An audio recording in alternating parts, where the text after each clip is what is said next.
Hello everyone, welcome back to my channel.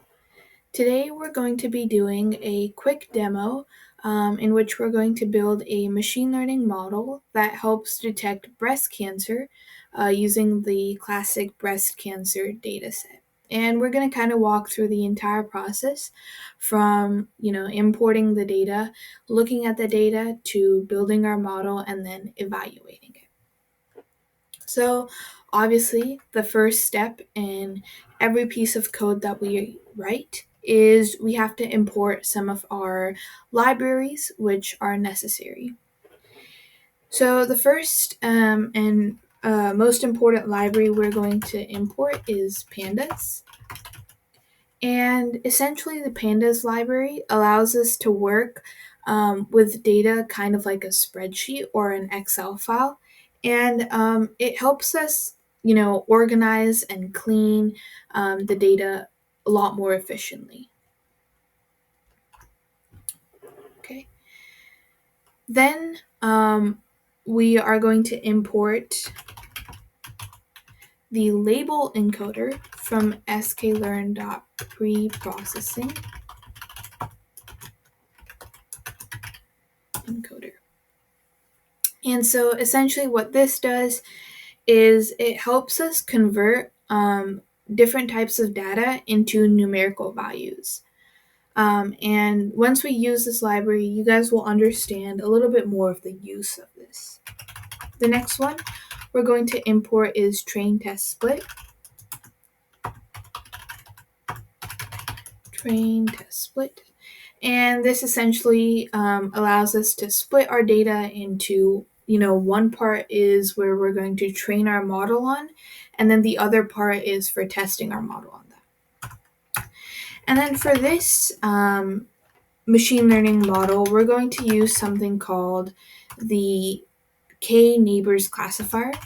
And I'll talk more about that once we actually get to coding the model. And then lastly, we are going to import some metrics, sklearn.metrics.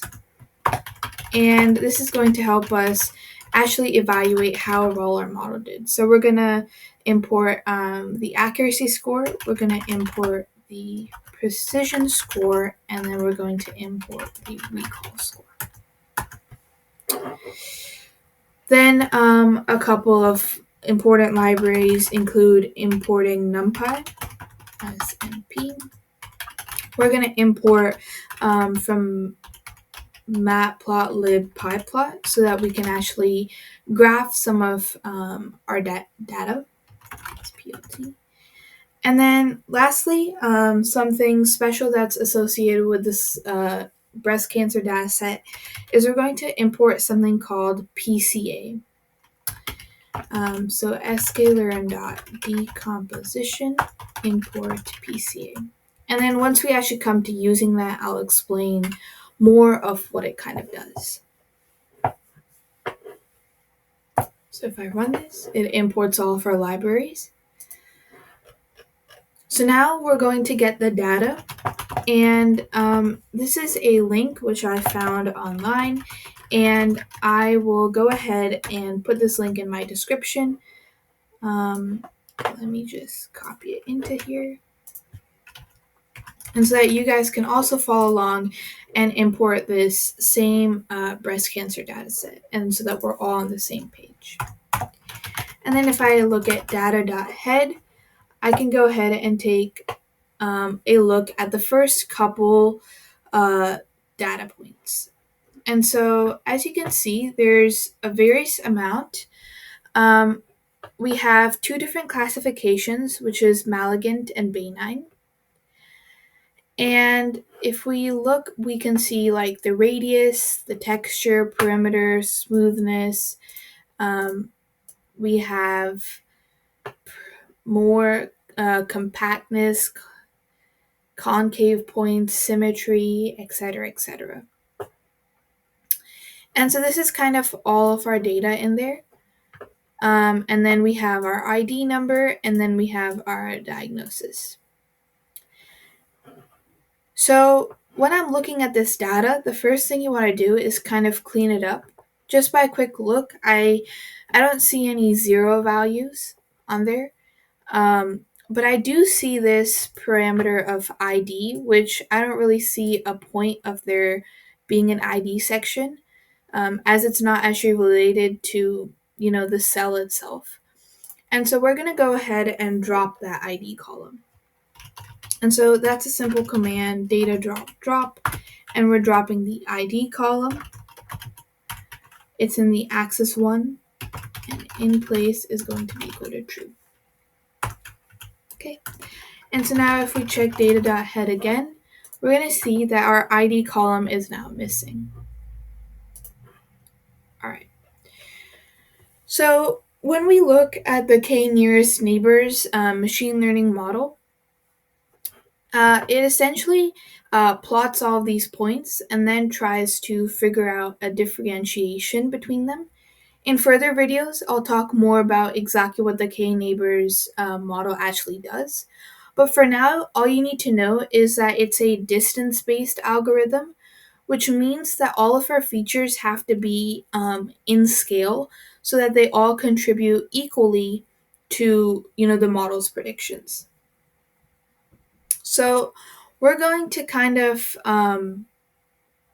we're going to add in our numerical columns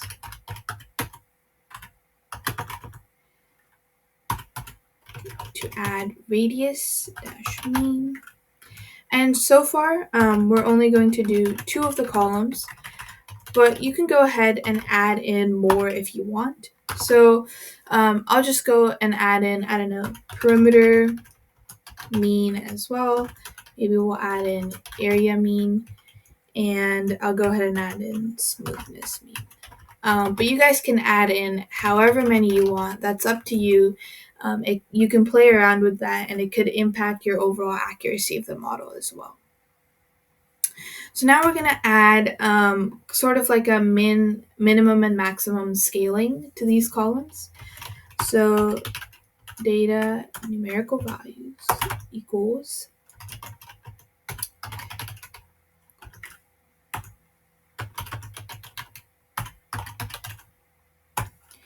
and here we're taking the minimum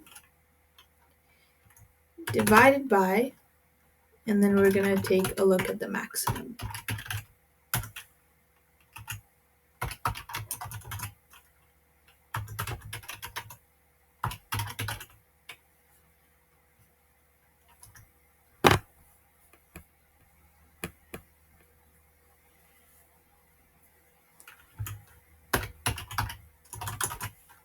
Right?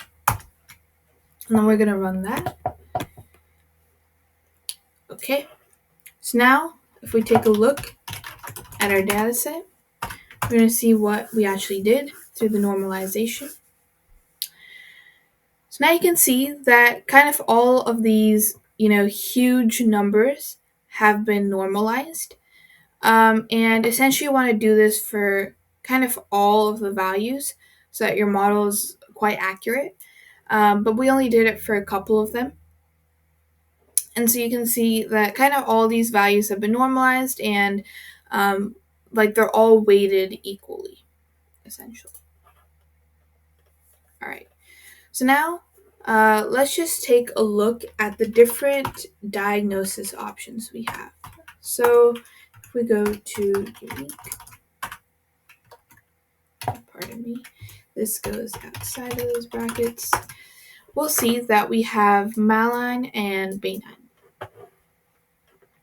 And so the reason that we actually imported this label encoder up here is so that we're going to kind of use, we're going to assign one of these the value of 1 and the other one the value of 0. And what that's going to do is it's going to make it easier for us to interpret our model's results. So we're going to create a variable called label encoder, and in that we're going to store our label encoder. And then we're going to take all the values in the diagnosis, which is only M and B, and then we're going to fit our data into there. Now if we check our data.head, it should show that, okay, so where there was an M, they put a 1, and that means that where there, whatever the diagnosis was B, they're going to put a 0 over there. And we can kind of check that by doing data.tail. And here, okay, so here we have one case where there was a B, and so they put a 0 over there. All right, now we're going to do the train test split. So first of all, our X data should not include the diagnosis. Otherwise, the model will, it won't be able to train efficiently. And so we're going to drop that from the X value. And then instead, we're going to assign the value to the Y variable. So we have it stored. Now, if we take a look at X, you can see it doesn't have the diagnosis column in it anymore. And so now we're going to, if we print out Y really quick, we can see that all it has is the diagnosis column. So now we're going to split up our data into X train, X test, Y train, and Y test. So X train, X test, Y train, and Y test. And here we're going to use the train test split.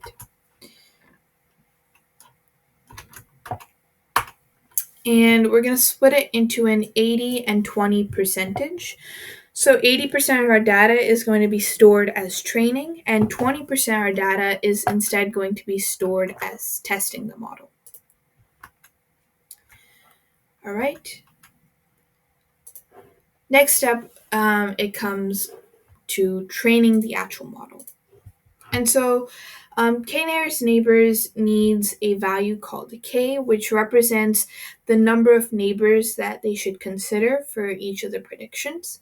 And so we're going to set that value to 5 for now. Then we're going to create an instance of the k-neighbors classifier with the number of neighbors is equal to k. Then we're going to fit our model onto X train and Y train, just like so. And then we're going to make a couple of predictions onto the X test. And then we want to look at the accuracy. So we're going to take the accuracy score on the Y test and compare it to what the model actually predicted. And then we kind of just did the same for precision and recall. And I want to actually print all of these out so I can actually take a look at what our accuracy is looking like. So we're going to print out our accuracy. We're going to print out our precision, and we're also going to print out our recall.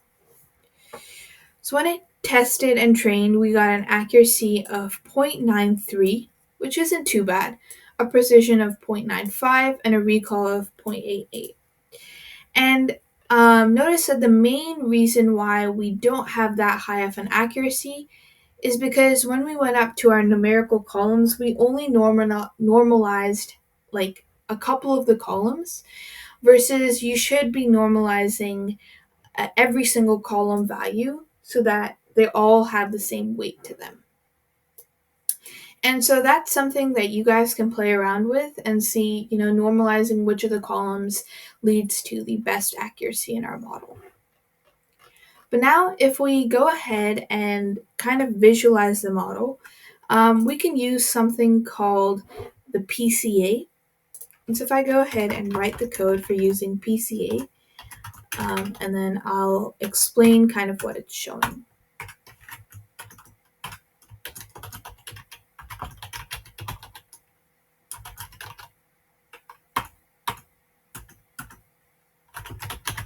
Then we're going to use our pyplot to print out our, we don't need this, print out our PCA.